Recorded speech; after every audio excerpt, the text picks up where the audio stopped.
Cantab, one of the ideas of Cantab, of course, is to provide a profile of cognitive function, so you can see which areas are strong and which are weak.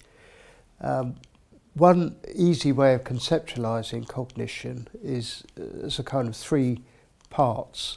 The first part would be input. Does the information get in during perception and attention to material?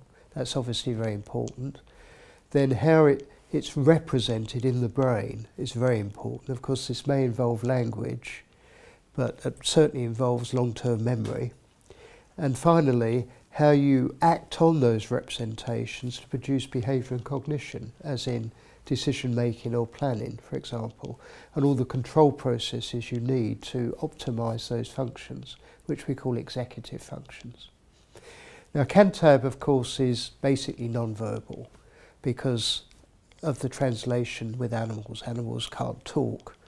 Of course, it's been necessary to introduce some verbal elements into the Cantab battery for clinical use, but the essential idea is that it's non-verbal. And I think this has some considerable advantages apart from the translational elements, because obviously across countries and cultures even, you don't have to indulge in mass translations of material. The test can be used across a wide variety of different people, which is obviously very important in clinical trials where there are huge numbers of individuals being tested.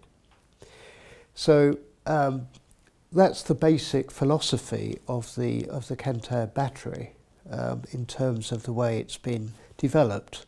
And we've tested various functions within those three categories. For example, we have tests of inhibition as well as cognitive flexibility in the executive functioning, and real tests of planning and decision making.